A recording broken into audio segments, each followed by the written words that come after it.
আসসালামু আলাইকুম viewers, AB চেইসের YouTube চ্যানেলের একটি নতুন ভিডিওতে আপনাদের সবাইকে স্বাগতম জানাচ্ছি। আশা করি আপনারা সবাই ভালো আছেন।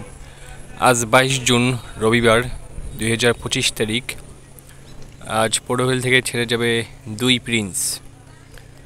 আজ ডাবল প্রিন্স পোর্টোভেলতে আছে। প্রথম ট্রিপে ছেড়ে যাবে প্রিন্স অলদ 7 ও দ্বিতীয় ট্রিপে ছেড়ে যাবে প্রিন্স কামাল 1। প্রথম ট্রিপে প্রিন্স অলদ 7 5টা 30 মিনিটে ও দ্বিতীয় ট্রিপে প্রিন্স কামাল 1 5টা 50 মিনিটে পোর্টোভেল ঘাট ত্যাগ করবে। তো এই ডাবল প্রিন্স একসাথে জুটি বেঁধেছে। এখন থেকে পোর্টোভেলতে দুটি লঞ্চ চলাচল করবে। পোর্টোভেলতে 2 লঞ্চের রোটেশন হয়েছে এবং আজ ঢাকা থেকেও 2টি লঞ্চ ছেড়ে আসবে, প্রিন্স রেহান 1 ও এআর খান 1। তবে আবারও বন্ধ হয়ে গিয়েছে গলাচিপা রুটটি। আবারও বন্ধ হয়ে গিয়েছে। হয়তোবা আগামী ঈদের আগে আর চালু হবে না, তবে কর্তৃপক্ষ উদ্যোগ নিলে আবার চালু হতেও পারে। দেখা যাক কি হয়। তবে মনে হয় না আগামী ঈদের আগে আর চালু হবে গলাচিপা রুটটি।